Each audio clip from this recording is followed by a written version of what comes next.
Well, hello again, football fans. James Sharman here with you for some fast money football. Coming off a week where the team that let me down was Bayern Munich. Yeah, they actually lost last weekend, which so rarely happens. I'm going to boycott them this week. They're dead to me, okay? The Premier League returns, though, after the FA Cup break, so there'll be less romance this week, but still money to win. Now, if only we had some recent data to help make sense of Aston Villa against Manchester United. Oh, yeah. Yeah, we do, right? Yeah. They met in the FA Cup on Monday, and United won 1-0. But that belied the nuances of the match. To use football verbiage, Villa bossed United. They hit the woodwork twice, had 2 goals disallowed, and were denied several times by David De Gea, who just might be having the best season of anyone in the Prem. And without him, United would be playing already non-league football.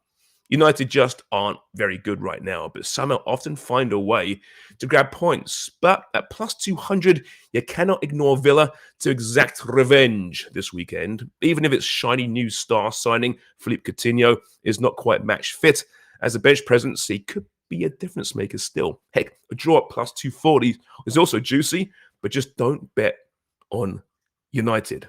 All right, moving on now. It's foolhardy, I know, at best to ever bet against Man City, especially as they're riding an 11-match win streak in the Prem. But when you see a plus 400 beside Chelsea's name, you must take notice, as Chelsea really is the one team that seems to have figured out City, beating City in the FA Cup semis and the Champions League final, as Pep Guardiola was guilty of one of those overthinking issues sometimes he's prone to. City hung on for a tight 1-0 win earlier this season, mind you, but at some point, this brilliant winning run must come to an end. Chelsea know that a loss, and there's a basically insurmountable 13-point lead for City. So yeah, this is Chelsea's to win. All right, over now to the African Cup of Nations, which is so fun because literally anything can happen. As we saw this week, when in the Mali-Tunisia match, the referee blew for full time on 85 minutes. Then, after realizing his mistake, restarted the match and then blew full time again, a few seconds shy of the full 90. Oh, and in between the 2 final whistles, he sent off a player for basically nothing. It's a shame. This is always a brilliant tournament, but that doesn't need scandal, but scandal seems to follow it. So buyer beware when betting on these games. That said, Guinea-Bissau versus Egypt is interesting. Both teams are in must-win situations, having lost their first matches. Now, Egypt is one of the pre-20 faves, while Guinea-Bissau is ranked 106th in the world. Egypt are going to win this, but in a tournament that has been really craving some creativity, both sides to score at plus 200 looks pretty good, especially with the tournament's star man, Mo Salah, looking to bounce back from a slow start, and Guinea star in the making, Pele, they're going to make amends from a penalty miss in the loss to Sudan. 0 goals in its last 4 World Cup qualifiers, plus a shutout already so far this tournament, and they really are due to score some goals. Okay, back to Germany, as I did so well here last week. Borussia Dortmund are hanging in there thanks to last week's late comeback win against Eintracht Frankfurt. 3 goals in 90 minutes was impressive, especially as Erling Haaland didn't score. The prodigy is all over the transfer news cycle right now, with Dortmund prepared to throw the kitchen sink, the bank, and the street the bank's on to re-sign him. But Freiburg are a pretty good side, 4th place and 7 back of Dortmund, having lost just once in its last 5. They also owned Dortmund earlier this season, so a draw at plus 375. All right, let's do that. Guaranteed money, people. Right, Albert? I thought Bayern Munich was guaranteed money last week, James, but we were burned back. Mönchengladbach. You know what? Let me tell you, pal. Listen, there are no guarantees in sport. No guarantees in sport, mate, and that's what we should remember. Yeah, I know. Last week really upset me because I got some pretty good results last week, and then the one that really let me down was Bayern Munich. Yeah, did my head in. Same with me, and we talked about it. We said this could be a tricky fixture coming up after a break. Bayern, I think, had some injuries as well. No Manuel Neuer, so we learned from our lessons. But this is what happens with gambling. We give out the advice, we don't take it for whatever reason. But for this Dortmund match, it's another tricky one. But I like the draw. I love those odds. But I do like goals. Listen to this: Dortmund's home league games average a Bundesliga high of over 4 goals. So I like goals over 2.5 alone. I don't like the odds, but if you pair that up with both teams to score, you get around even money. So I do like that. One thing I want to ask you about, I'm very curious, is did you watch the Cristiano Ronaldo interview on Sky Sports recently? I have seen parts of it. Yes, I have. So he said some things. And one of those things being this quote, "This new generation doesn't accept criticism. If you don't want my help and my advice, then do your job. Look at yourself." And he said that many times. He's definitely saying something there. There's something going on behind the scenes. Yeah, I know he mentioned also that the team's not too far off mentally where they need to be. So I'm not sure. He's been kind of conflicting there. Yeah. You know, I know Ronaldo's proven in the past to have some pretty thin skin himself. So I find it a little bit rich that he's calling out his teammates here a little bit for not listening to him, the great Cristiano Ronaldo. But on the flip side, these players, his teammates, need to listen to the great Cristiano Ronaldo because he's done it all, right? He is obviously a legend of the game.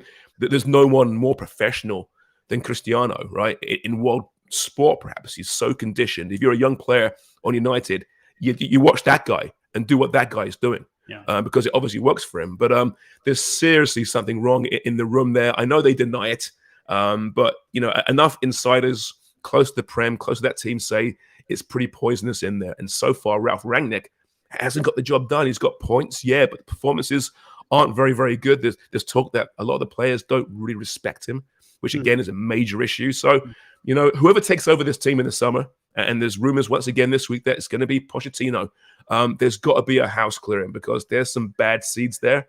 And I think the biggest question right now is, does Ronaldo return next year, right, Albert? Yeah. He signed up and it all made sense, I guess, according to the club when they signed him. But, he could also jettison to another league next season. We'll see.